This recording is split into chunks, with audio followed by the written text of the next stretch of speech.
Gente, obrigada, bem-vindo a todos. É um prazer estar aqui. Acho que esse evento é um evento que foi muito esperado pela gente. Queria muito sempre trazer a Beatriz Luz para cá, para a gente conversar sobre o tema da economia circular, né? Eu acho que a Beatriz é uma das pessoas, uma das lideranças nessa área de economia circular, pela experiência dela em várias empresas, uma experiência internacional, e pela Exchange for Change, em Brasil, que ela fundou em 2015 e que realmente tem a missão de fazer uma transição para a economia circular no Brasil e parceiros internacionais.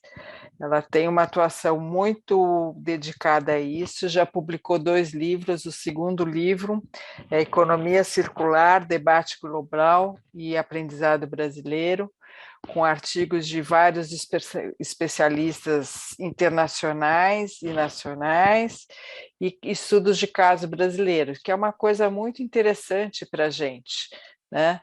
Então, ela é professora do nosso curso de Gestão Estratégica da Sustentabilidade, o que é muito bom, um curso que a gente já está indo para a 20ª turma, então a gente que começa agora no dia 25 de maio, então é sempre muito bom, a gente tem trazido todos os temas que são importantes, né? E acho que a economia circular é uma das coisas mais importantes que junta inovação com sustentabilidade, com as novas práticas ambientais, sociais e de governança. Eu não vou nem me estender muito para apresentar a Beatriz, já vou passar logo a palavra para ela, e que ela vai contar um pouco melhor a trajetória dela, que eu sempre gosto de que cada palestrante conte o que foi, como chegou até aqui, porque a gente não sabe que o caminho não é fácil para todo mundo, então sempre é bom a gente saber como chegamos até aqui. E daí ela vai também começar a contar um pouco o que é economia circular e o que ela traz, qual que é a mudança que está trazendo para o modelo de negócios. Então, Beatriz, eu vou passar a palavra para você. Depois da apresentação dela, a gente vai abrir de novo para o debate para vocês, né? Então, eu vou fazer mais perguntas e espero que vocês também façam. Vocês podem encaminhar as perguntas ou pelo chat ou pelo QI lá, né? Então, Bia, muito obrigada por ter aceitado o convite. Depois mostra de novo o teu livro, né? Que sempre é muito importante ter essa bibliografia aqui. Eu também acabei de receber um livro que eu publiquei um capítulo, estou super contente, dá uma satisfação enorme. Bia, vamos. Bom, boa noite a todos, boa noite, professora Gabi, é uma honra poder estar aqui com vocês aí participando desse bate-papo e contar um pouco aí da minha jornada que se iniciou em 2015. Então, acho que realmente eu fui uma das pioneiras aí a trazer esse debate para o Brasil e estamos aí no engajamento com variados atores para impulsionar esse debate. Então, eu vou compartilhar meus slides aqui. Olá a todos que estão aí com a gente. Isaac e Dani, que eu me lembro que eu conheço, não sei se tem mais algum nome aí conhecido, mas é um prazer poder estar aqui com vocês.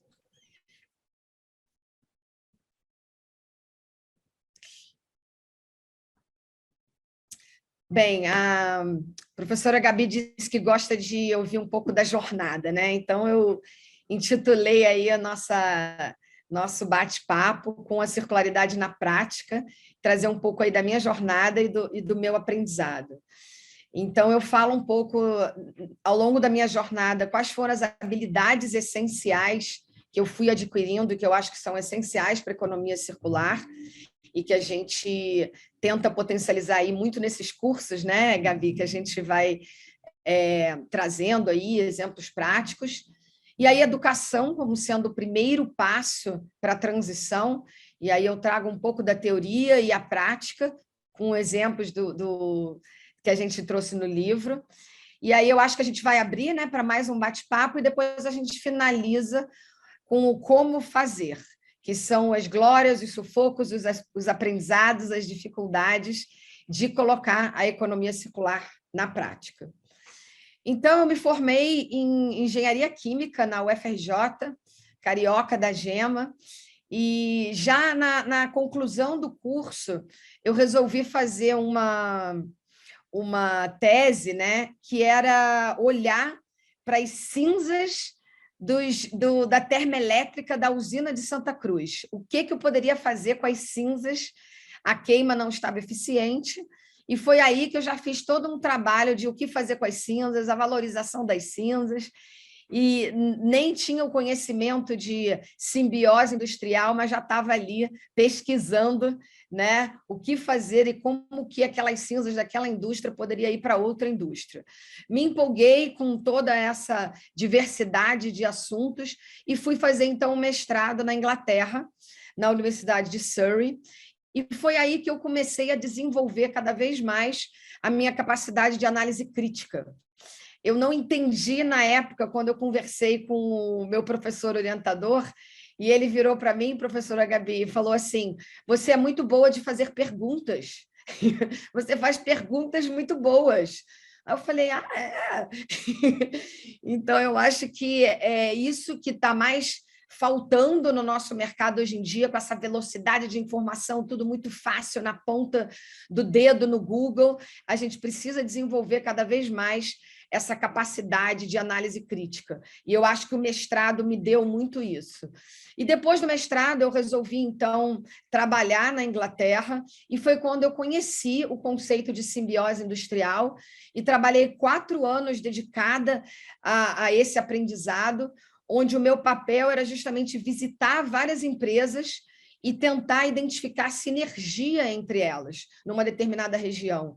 Então, eu acho que a simbiose industrial é a base, você entender esse fluxo de materiais e que o resíduo de uma empresa pode virar matéria-prima para outra, um galpão que não está sendo utilizado por uma empresa, que pode ser utilizado pela outra, já traz aí a essência da economia circular.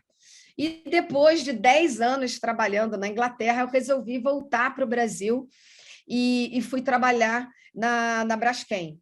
Então, eu percebi que, ao longo dessa minha experiência da jornada na Inglaterra, trabalhando com a simbiose industrial, eu fui adquirindo outra habilidade muito importante, que é o olhar sistêmico, de como integrar todas essas informações e trazer uma oportunidade de negócios para todas aquelas empresas. E quando eu fui trabalhar com plástico verde da Braskem, eu tive a oportunidade de conversar com muitos clientes.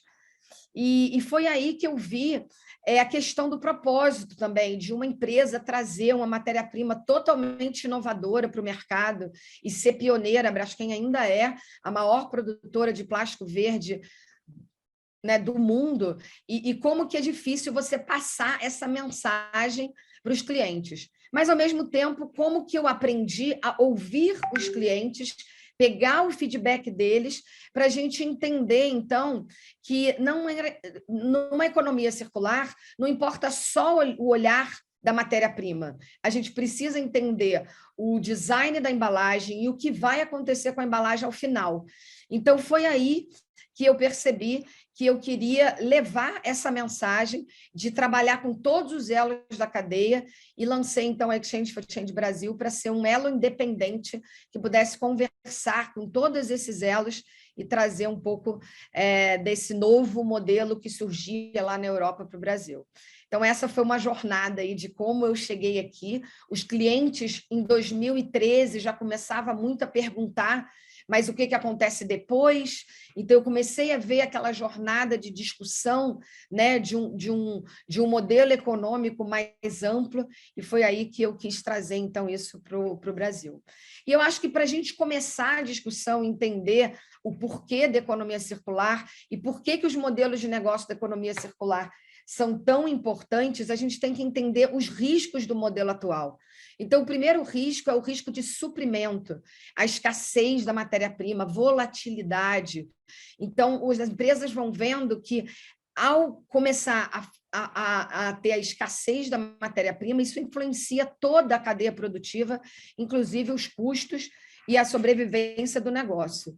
E, na medida que a gente vai tendo um aumento de competitividade, uma era digital, onde o consumidor está cada vez mais crítico, vem o risco da competitividade. E a obsolescência programada passa a não ser mais uma grande estratégia para trazer o seu cliente de volta. O terceiro risco é o risco de conflitos. Então, uma cadeia muito compartimentada acaba que você vai gerando problema, é a solução de um lado e gera problema de outro lado. Então, a gente precisa ter cada vez mais transparência, conhecimento da cadeia, para a gente poder, então, evitar esses conflitos. E, por fim, a gente vê o risco que eu chamo da sobrevivência do negócio, que é essa falta de visão sistêmica. Então, a economia circular traz esse olhar mais amplo, a necessidade da gente pensar além das fronteiras do nosso negócio. Então, eu costumo dizer que essa gestão de risco é extremamente importante no processo de investimento. Então, a gente precisa estar olhando para todos esses elementos e a economia circular vai endereçar todos esses elementos para a sobrevivência do negócio. E quando a gente começa a ver grandes empresas financeiras e bancos de desenvolvimento e agências de fomento se envolvendo na discussão, é porque realmente a gente está falando de um novo modelo de desenvolvimento macroeconômico. Então, a gente vê o Larry Fink lançando, em 2019, o primeiro fundo de economia circular para impulsionar as empresas nessa transição e fazendo essa conexão de que a transição climática representa uma oportunidade histórica de investimento. Então, a gente precisa criar valor de longo prazo. E é por isso que ele continuou em 2020, punindo as empresas da carteira dele que estavam não atuando nessa questão das mudanças climáticas e emitindo muito. E agora, nesse ano de 2022, a gente vê a carta que ele coloca falando da importância do capitalismo de stakeholders e o olhar de inovação para construir economias resilientes. Então, isso é a essência da economia circular. Então, ser eficiente, respeitar o meio ambiente, ser socialmente responsável não mais vai garantir a sobrevivência do negócio. Então, a gente precisa estabelecer um novo redesign de produto, um modelo de inovação integrado para que a gente desenvolva uma economia cada vez mais positiva, justa e regenerativa. Então, as regras do jogo mudaram. A gente precisa redesenhar produtos e serviços, precisamos reavaliar o processo produtivo e, o mais importante de tudo, a gente fica tão focado na parte operacional e a gente esquece que a gente está falando de uma mudança de valores, de atitudes. A gente está criando novas relações comerciais para que a cadeia reversa aconteça. Senão, a gente vai ficar discutindo a logística reversa como sendo algo custoso e de responsabilidade de somente um ator. E é aí que a gente entende que a economia circular é sobre manter e criar valor. Não há logística reversa porque não há resíduo no fim da vida. A gente vai criando novos ciclos de valor à medida que a gente olha para o pós-uso e não mais somente para a fase de uso. Então, pesquisas já mostram que a economia circular pode gerar até 7,2 trilhões em benefícios anuais até 2030, e é por isso que a gente vê política pública, instrumento de incentivo sendo discutido na Europa para garantir a competitividade da região. Então, a economia circular é sobre negócios e novas formas de se fazer negócios. E por isso que a gente vê na evolução da economia circular, de 2018 para 2019, ela foi de projeto de lei para prioridade número 1 em um ano. Então, é aí que a gente vê o European Green Deal, que é um pacote que foi lançado em 2019 para colocar uma nova visão de crescimento para a União Europeia, e está ali a transição para a economia circular como sendo um dos pontos principais. Mas o que tem a ver isso com a América Latina e com o Brasil? A União Europeia entende que ela só será bem-sucedida se as suas ações também promoverem a transição a nível global. Então, a economia tem que ser justa, com uso eficiente de recursos e de baixo carbono a nível global, com a participação de todo mundo para que a gente crie uma economia circular global. Então, o que acontece no Brasil e na América Latina? Né? O Ministério da Ciência e Tecnologia desenvolveu durante 2 anos um estudo de roadmap para a economia circular, que foi lançado os resultados no ano passado. E eu trago aqui só um pequeno extrato que fala das metas engajadoras desse estudo. E o primeiro ponto é consolidar uma visão estratégica compartilhada de desenvolvimento nacional para a economia circular. Então, a gente vê aí um movimento do governo, a Confederação Nacional da Indústria já coloca a economia circular como sendo uma das 4 áreas prioritárias para a agenda de baixo carbono. Então, a gente já vê aí o E do ESG, a parte de ambiental, a parte de mudanças climáticas vindo de forma muito forte, a economia circular aparecendo como uma das soluções para a gente atingir essas metas.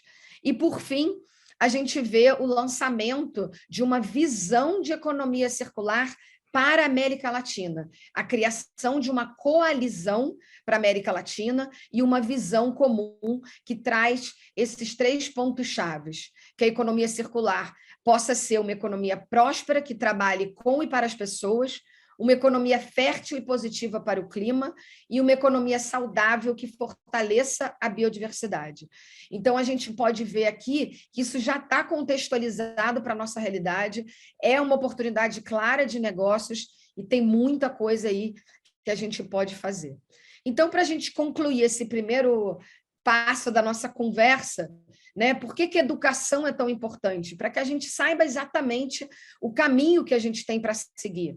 Então, a gente fala de um círculo da transição, né? Para poder implementar um projeto circular, a gente tem que entender as bases, os princípios chaves da economia circular. E a partir do momento que a gente implementa, a gente tem resultados, a gente tem parâmetros para demonstrar o que significa isso. E por isso que a gente traz 11 cases de economia circular do Brasil no livro, para demonstrar resultados na prática e como que é possível fazer a transição, e já está acontecendo no nosso país. E por que é um círculo da transição? Demonstrando resultados, a gente consegue educar mais o mercado, inspirar mais empresas a implementar e continuar esse ciclo positivo. Então, a educação foi uma das bases do meu trabalho desde 2016, e a Daniela Fontana, que falou aí, que está presente aí com a gente, participa aí do nosso núcleo de economia circular. Eu acho que tem bastante gente que já passou aí pelas reuniões que a gente fez, pelos webinários que a gente fez.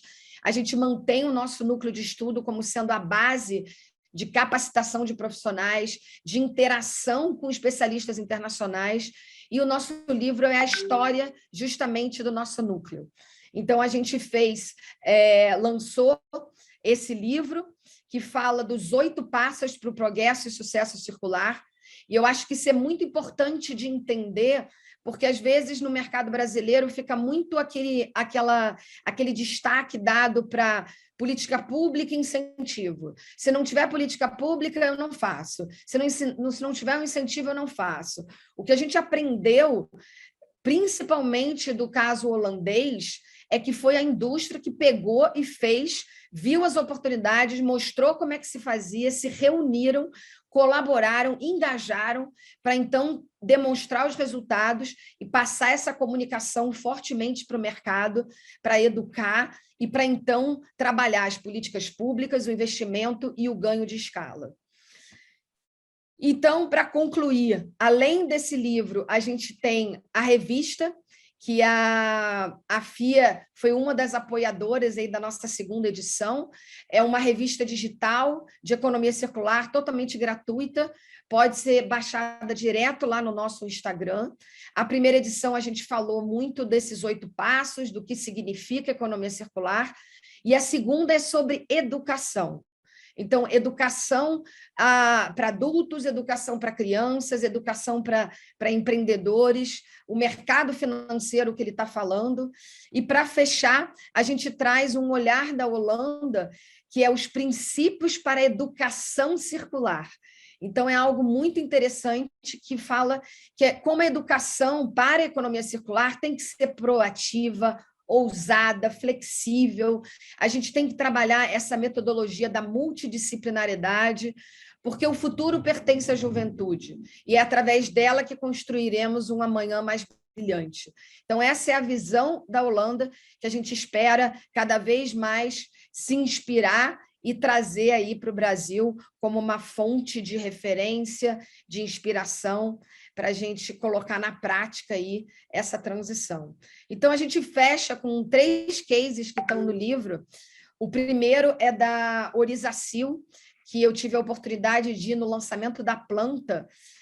Aqui no Brasil, no sul do Brasil, a gente tem uma produção muito grande de arroz e muito resíduo de casca de arroz.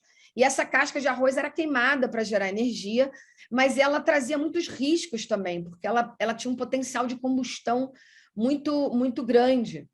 Então, nesse processo de pesquisar a queima da casca de arroz, um pesquisador descobriu que poderia tirar sílica da cinza da queima da casca do arroz. Então, um processo foi desenvolvido junto com uma empresa alemã, e hoje em dia eles fazem sílica verde, que serve para fazer borracha, pneu, câmara de pneu, e no case a gente coloca o tênis Veja, que é um tênis que usou na sola do sapato essa sílica verde. O outro case, que é um case que é ainda mais próximo da nossa realidade, e durante a pandemia fez um sucesso danado, é da Ive, que é um produto de limpeza de casa, produto de limpeza totalmente natural, feito de base natural, de casca de laranja, mas o mais bacana dele é a forma que ele é apresentado ao mercado. Então, você compra ele online, e é como se fosse um serviço, você pode pagar uma mensalidade, e o mais legal é a forma que ele desenhou a embalagem para tentar reduzir o impacto da geração de embalagem. Então, o produto vem concentrado numa cápsula, porque pesquisas mostram que produtos de limpeza são basicamente 90% água. Então, para que a gente vai carregar a água para casa também e ter uma embalagem que a gente vai usar e depois vai jogar fora? Então, essa embalagem vem junto com a sua encomenda das primeiras cápsulas e ela faz a mistura ideal daquele componente, daquele insumo para fazer o uso adequado. E, por fim, um outro projeto que eu acho muito bacana, pouco conhecido e discutido, é uma parceria que foi feita da Raízen com o Grupo Boticário. A gente tem muito conhecimento do etanol de segunda geração, que é o etanol feito do bagaço da cana, como se fosse dar mais uma espremida naquela cana para fazer um pouco mais de etanol. E durante muito tempo, até quando eu trabalhava com plástico verde, era um processo muito custoso, tinha uma inovação muito grande. E aí a Raízen se uniu ao Grupo Boticário para trazer um modelo viável tecnicamente e econômico, e tem uma linha de perfumes do Boticário feito com esse etanol de segunda geração. E eu estou acompanhando a evolução do tema, e eles querem expandir o uso desse etanol de segunda geração para novas linhas de perfume. Então, é uma forma de você agregar valor, você reduzir a geração de resíduo e trazer um insumo de alto valor agregado para um novo produto. Então, acho que aí fica a primeira parte do nosso bate-papo, Gabi. Será que a gente já tem alguma pergunta?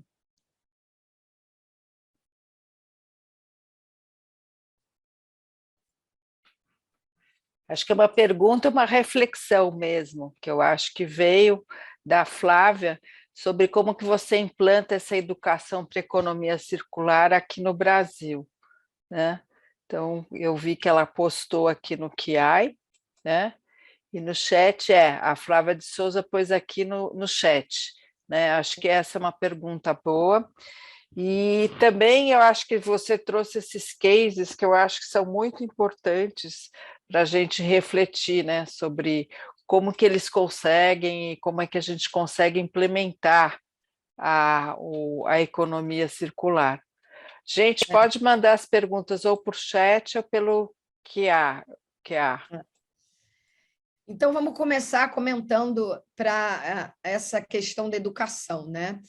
Eu acho que eu não gosto de generalizar, eu acho que a gente tem muitos cases bacana, por isso que eu fiz questão de fazer um livro trazendo cases, né, de empresas que estão fazendo o seu papel, e eu acho que funciona da mesma forma para educação, para escolas. Eu acho que a gente tem escolas boas que estão trazendo práticas inovadoras, mas que a gente precisa, sim, trabalhar junto, engajar até mesmo os professores. A gente pode ter uma educação alternativa, e eu acho que aqueles princípios nos mostram a forma de você trabalhar as habilidades dos alunos em todos os níveis, né? Não só na educação básica, mas também na universidade, aqui, como a gente vem fazendo, na FIA, com novos cursos, trabalhando através de juntando equipes, criando projetos, educação por projeto. Então, eu acho que a gente pode trazer, sim, eu acho que cada um de nós pode fazer um esforço. Tem, inclusive, uma multiplicadora nossa do NEC que está com um projeto que é uma graça lá em Porto Alegre, com uma escola que ela foi lá propor fazer uma coisa diferente para estimular a criatividade das crianças, levando lápis de cor, tinta, tesoura, e ela conseguiu essa abertura do colégio, e o colégio está trabalhando com ela para trazer essa dinâmica diferenciada de educação. Eu não vou conseguir lembrar aqui, caso a caso, né, escolas, mas eu acho que aqui a gente tem a Avenues, a gente tem Concept, a gente tem algumas escolas altamente inovadoras, e a gente tem casos, por exemplo, no Rio de Janeiro, na Rocinha, tem um trabalho de um laboratório de inovação na Rocinha, na comunidade. Então, eu acho que como que a gente pode fazer? Buscando pessoas que tenham a disposição, né, de querer fazer algo diferente. Eu acho que tudo se resume a pessoas.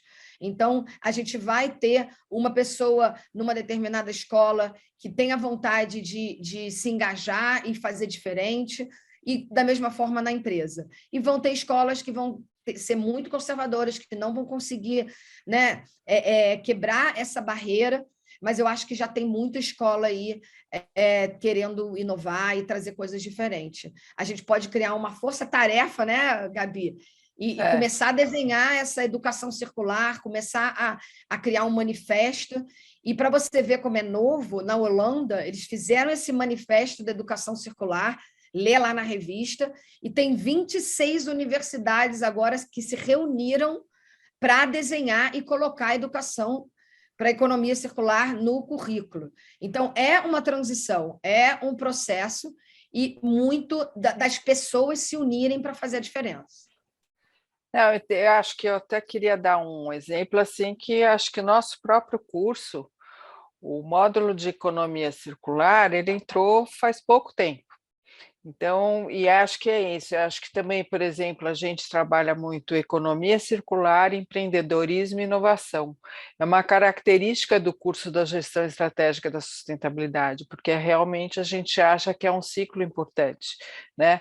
A mudança da ideia do modelo de negócio, fazer diferente, incluir a circularidade, né? E também trazer inovações e cases práticos, né? E até veio uma pergunta do Isaac que eu achei muito boa. Quais as orientações para uma startup, né? E, Eu e acho o que... é, Bom, pode falar. não, pode falar, que depois o Edmundo pediu o link do acesso dos cases. Os cases estão no livro da Beatriz, né? Isso, que Que ela tá na organizou, né? editora Bambual. Tá É. na, Depois a gente põe o link da editora, né? E outra pergunta também, eles estão perguntando se a gente disponibiliza a apresentação livre, a gente pode disponibilizar? Não sei se ela está aí, mas enfim, depois a gente vê isso, o evento vai ser gravado também no YouTube, né? Então é isso. Fala a ideia da startup, eu achei muito boa também. eu acho Startup não é só plataforma de né, de software. Eu acho que a inovação vai muito mais. Blockchain não é só para criptomoeda, né? Então, acho que aí tem um mundo, uma fronteira nova, né, de inovação. Não, eu acho que você levantou um outro ponto muito importante, que eu vejo muito o mercado, e aí eu acho que vai ser os nossos 15 minutos finais depois, né, É, Gabi? é, Mas é muito olhando para tudo é tecnologia, tudo é digital, e nem sempre. Então, o digital, a tecnologia, um viabilizador dos negócios circulares. E a minha orientação para startup é pensar de uma forma mais ampla, quebrar paradigma. Então, por isso que eu falo que começa na educação, se inspirar em outros cases, até mesmo internacionais, porque eu tentei várias vezes ir em lugares de startup e me oferecer para falar sobre economia circular, para provocar esse mindset circular, e às vezes eu sinto que o próprio ambiente não está propício a trazer algo novo. A gente fica sempre pensando que a startup precisa saber fazer um business plan, precisa saber vender. Tá bom, mas eu posso virar para a startup e falar assim: você não precisa vender seu produto, você vende o serviço do seu produto. Isso que a ideia. quebra completamente a lógica do negócio e pode ser um grande acelerador do negócio. Então, eu acho que a startup tem que ler o livro, se inspirar, estudar e pensar além das fronteiras do negócio dela. Pensar em parcerias, pensar em colaboração, pensar em trazer alguém, entendeu? Algum ator que pode agregar. E eu vou trazer isso de uma forma bem prática. Vou trazer um case, tá? Que às vezes eu uso nas minhas aulas. Tem muita empresa fazendo coleta de resíduo orgânico.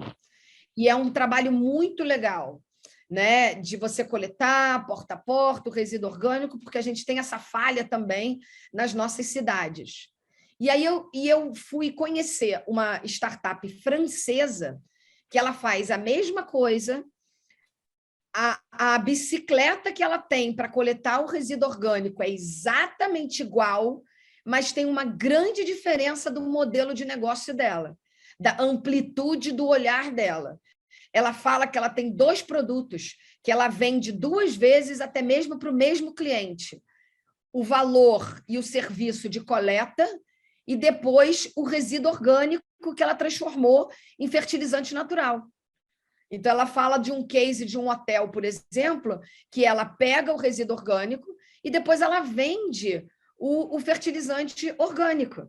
E aqui, em todas as startups que eu vi que fazem esse modelinho, elas doam depois o resíduo orgânico para as pessoas. Ela só vê a primeira parte do ciclo, que é resolver o problema de tirar o resíduo orgânico. Mas e depois? Depois você pode ter um ativo. Então, essa é a grande essência da economia circular. Eu tenho um resíduo que tem um valor. Por que eu vou doar? Eu posso criar um novo modelo de negócio daquele ali. Só que, às vezes, são 2 habilidades de 2 conhecimentos diferentes. Um de logística de resíduo e o outro para quem que eu vou vender esse fertilizante natural e como que eu vou vender esse fertilizante natural. Por isso que a última dica para a startup é pensar em parcerias, abrir a fronteira do negócio, pensar de forma sistêmica, modelo de negócio diferenciado e parcerias. Olha, aqui no chat a gente tem coisas bem interessantes, tá? Primeiro, a Karina deu um exemplo de a Planta Feliz em São Paulo, que vende composto orgânico com desconto para seus clientes, tá? Eu achei também, espera um pouco, deixa eu resgatar aqui. A Cristina perguntou se o núcleo de economia circular é aberto para participação, acho que a gente pode falar isso no final, né? E eu achei que a Maria Inês de Lorena, São Paulo, temos uma escola com a metodologia de Freinet, ou não sei se eu falei certo, Maria, e que estamos buscando transformar a escola em um campo de prática de economia circular. Educação para transformar nosso mindset das crianças e dos próprios pais e professores. Traga esse exemplo para a gente, para nós é super importante esses cases, né? E acho que Exatamente. também tem uma questão do Carlos, acho que daí depois você faz um apanhado, que eu achei Pode muito ser. bom, que você não acha que essa transformação se dará de maneira mais efetiva se houvesse uma união entre o poder público e o setor privado para que essa transformação aproxime-se do público de forma efetiva nesse processo. Porque onde não há saneamento básico, educação, emprego e renda, fica muito difícil. Muito bem colocado, todos. Muito obrigado pelas contribuições. Não, com Tá? certeza. Eu acho que a gente tem que tratar do básico, né, em algumas É. comunidades aqui do Brasil. E é essencial, sim, o privado e o poder público. Por isso que a gente fala muito de colaboração, de visão sistêmica. Eu queria dar um oi para a Marinês, que bom que ela está aí com a gente. Ela escreveu um artigo, inclusive, nessa segunda revista, sobre educação para crianças. E eu acho que vocês deviam olhar lá que ela criou um bonequinho chamado O Brasileirinho, que vai conversar com as crianças sobre economia circular. Então, existe esse trabalho acontecendo também. O NEC está aberto para participação, é um grupo voluntário. A gente faz encontros casuais e a gente está agora retomando esses encontros até para a produção da revista, que está ficando muito legal. E a gente também recebe artigo de quem quiser contribuir com a revista. Ah, e tem uma pergunta aqui, desculpa. O Vinícius perguntou se o material vai ser disponibilizado e o Rodrigo Salviato perguntou se, no caso da IVE, as cápsulas, por acaso, são de plástico solúvel. Não, as cápsulas elas são recolhidas, como o serviço é feito por assinatura e entrega, os clientes recebem a caixa com as cápsulas, vão substituindo, né, as novas pelas usadas, e no final pode mandar aquelas cápsulas para reciclagem, para serem feitas, dados o destino adequado pela própria empresa. Ah, é. A gente tem o caso da Bumera também, que conseguiu resolver a reciclagem das cápsulas de café, né, da Nespresso. O desafio disso, por isso que eu gosto muito daqueles 8 passos da Holanda, eu acho que um dos passos é ganho de escala. Então, é a Tá. diferença entre projetos e soluções sistêmicas. Então, temos uma variedade enorme de soluções que na bancada funcionam, mas na realidade, na prática, tem muitos elementos que precisam ser considerados para ter viabilidade técnica e econômica. E é aí, Gabi, que é aquela nossa conversa. Qual a diferença de gestão de resíduo, logística reversa e economia circular? Então, economia circular é negócios. Então, a logística reversa, muitas vezes, fica sendo vista como custo, obrigação legal. E aí fica todo mundo tendo que fazer. A cadeia reversa de suprimentos, ela cria um retorno desse material de forma que vai gerar valor a todos os elos da cadeia. Então, esses são os estágios de construção de uma solução. Então, você tem que testar tecnicamente, mas ele tem que ser viável economicamente. Então, por isso que a gente fala das novas relações comerciais, dos novos valores, dos indicadores de retorno, que precisam ser colocados à mesa e decididos com todos os elos da cadeia. Eu acho que aqui houve também mais um comentário da Mozambote, que falou que na comunidade, na Rocinha, tem inúmeros exemplos também de ressignificação de resíduos, né? E o Isaac perguntou, eu não sei exatamente o conceito de NISP, não sei exatamente o que é isso, né? Provavelmente você sabe mais do que eu. Mas eu acho super interessante também, e eu queria que a Beatriz falasse um pouco, quando a gente fala de economia circular e resíduos sólidos, qual a diferença disso?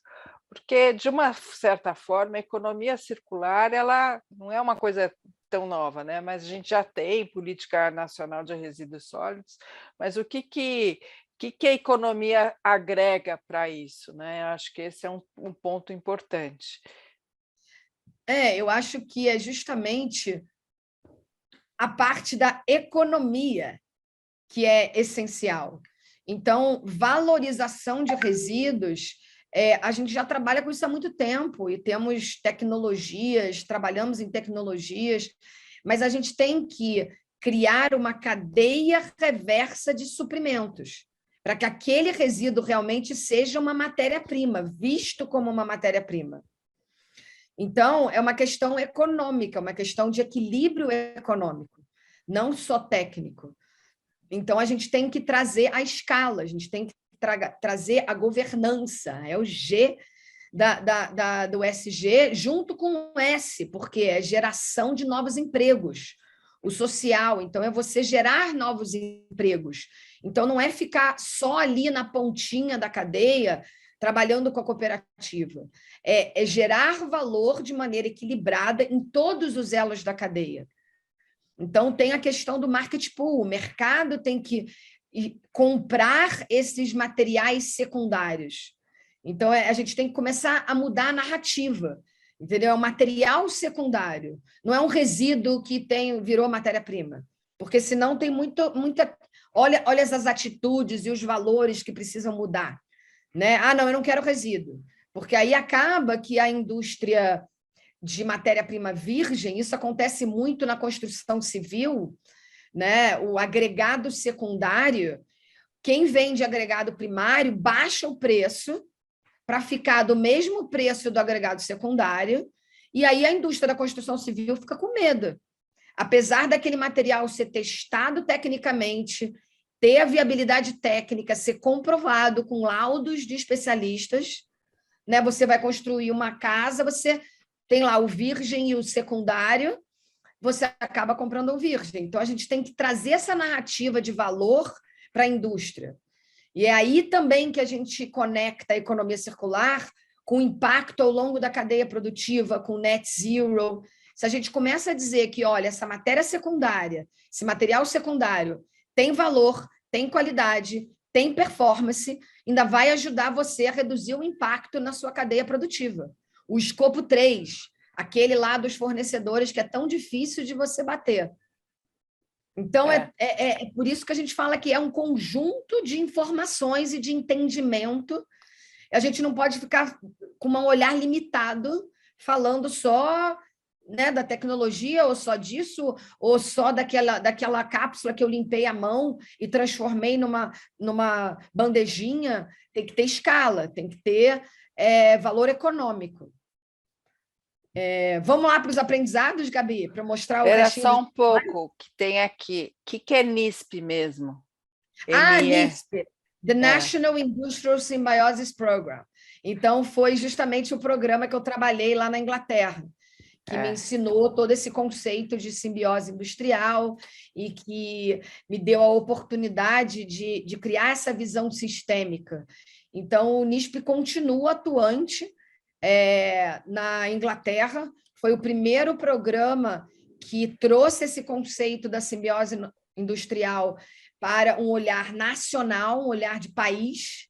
A gente fez um piloto com Belo Horizonte, foi justamente quando eu retornei para o Brasil, mas a realidade geográfica do Brasil e da Inglaterra é um pouquinho diferente, então a gente não aprendeu muito ali em Belo Horizonte. A FIENG, inclusive, é uma das federações que está trabalhando o conceito de economia circular, porque teve um desdobramento desse aprendizado, né, de simbiose para a economia circular. Então, eu acho que a gente vai evoluindo com o tempo também, a partir do momento que a gente vai entendendo o que é aquela prática, né? Por isso que é tão importante a prática. E é algo que eu falo muito no livro também. O conhecimento é fortalecido com a prática. A gente estuda, a gente debate e a gente fortalece a partir do momento que a gente ensina e que a gente pratica, né? Coloca na prática. Então, Bia, acho que a gente já pode, porque eu ia te perguntar sobre as dificuldades e facilidades, né? Mas a Ana Tomás, você pode incluir na sua resposta, ela perguntou qual material mais desafiador para a economia circular, e ela queria muito que você falasse um pouco dos desafios do plástico. E o Carlos Eduardo também fez uma observação sobre o presidente da Toyota, onde o processo é muito desenvolvido no tratamento não só das baterias do carro, mas também alinhando com o que está conversando. Eu acho bem interessante também do setor, mas eu acho que daí a gente pode, né, terminar também. Né, pensando qual que é a contribuição para o ambiental, social e de governança, e quais foram os seus aprendizados nesse hub, né, que eu acho que é muito importante.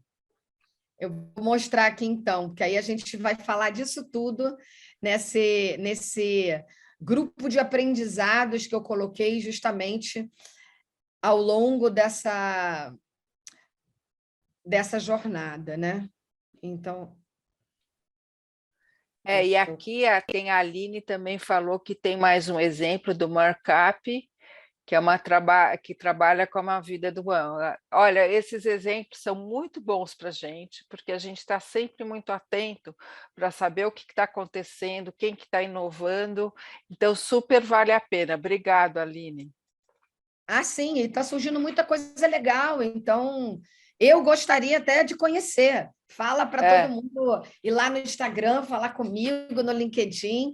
Quem sabe a gente faz aí um segundo livro, de repente até com a FIA, né? Quem sabe, não sei. Quem sabe. Né? Com quem mais sabe. casos, né?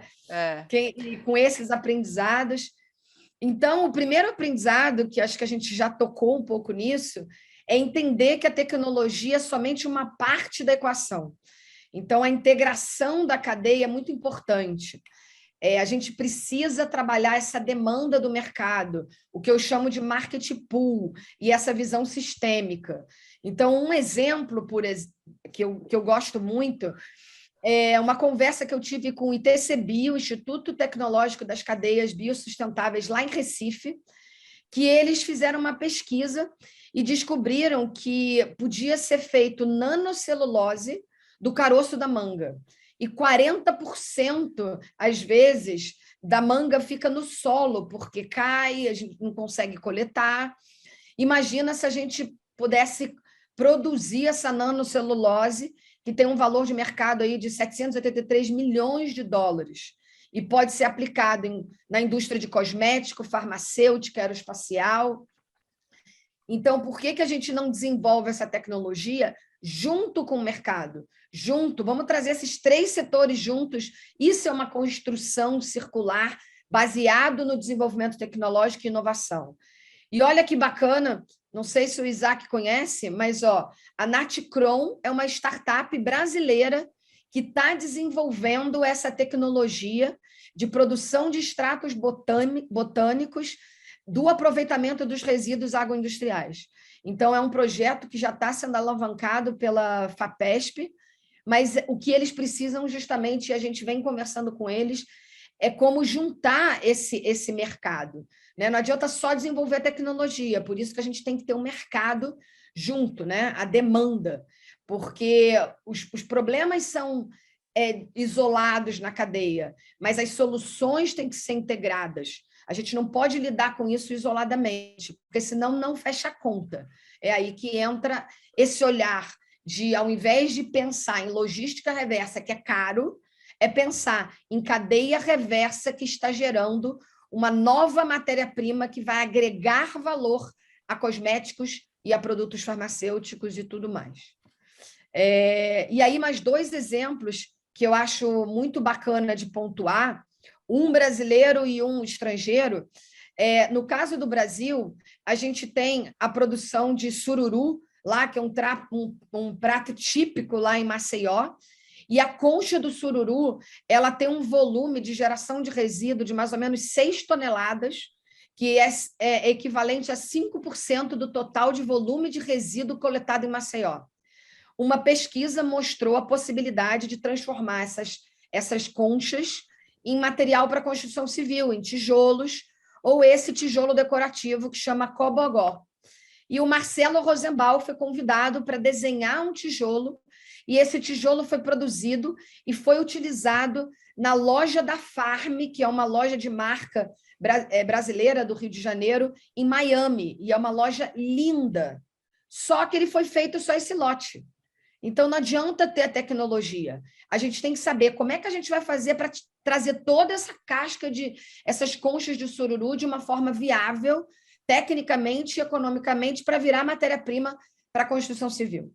E aí o caso da Econil mostra exatamente um caso similar e que fechou a conta, porque teve o market pool, teve o investimento do Giulio Bonazzi, que era um produtor de fibra de nylon 6, e ele observou que as redes de pesca que ficavam jogadas no fundo do mar, elas eram feitas de nylon 6.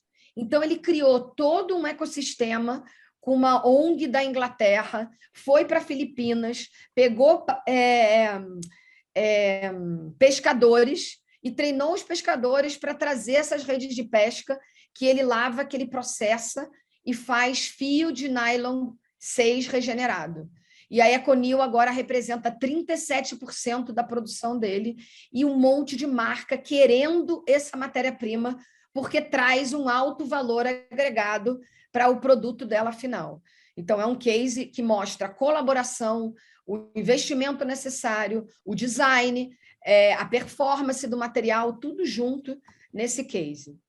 O segundo aprendizado é justamente o do Hub de Economia Circular, a necessidade de você unir várias cadeias produtivas para gerar essas conexões inusitadas. Olha só o produtor de nylon 6 com rede de pesca do fundo do mar, né? O cosmético com o produtor de manga.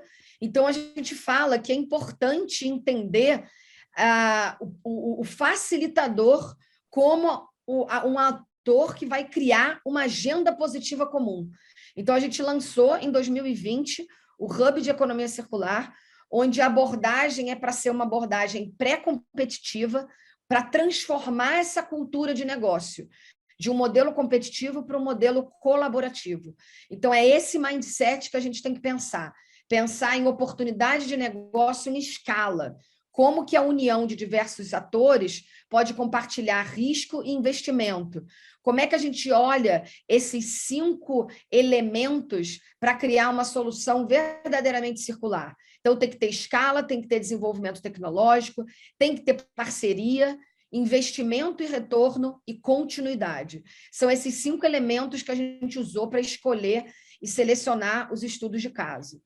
E aí, no Hub de Economia Circular, a gente trabalha logística reversa de linha branca, a gente trabalha como otimizar a cadeia e gerar maior volume de plástico filme, e aí a gente teve um aprendizado enorme aí, trazendo vários membros, várias empresas convidadas, para a gente mostrar que o Hub é o primeiro ponto de contato para empresas que querem fazer a circularidade, criar lideranças e transformar o mindset circular. Então, o aprendizado é que a gente não faz sozinho, a gente tem várias etapas.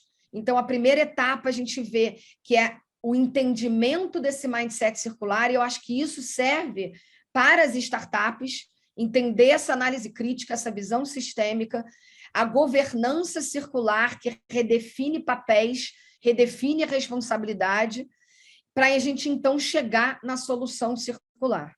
E aí é o terceiro aprendizado que a gente fala que a gente precisa de um novo arranjo geopolítico de investimento e comportamento. Então, são novas regras, novos valores, um ecossistema, uma orquestração do ecossistema, que aí responde algumas perguntas que foram colocadas. A academia, as empresas, o poder público, todo mundo junto, trabalhando para criar um ecossistema favorável.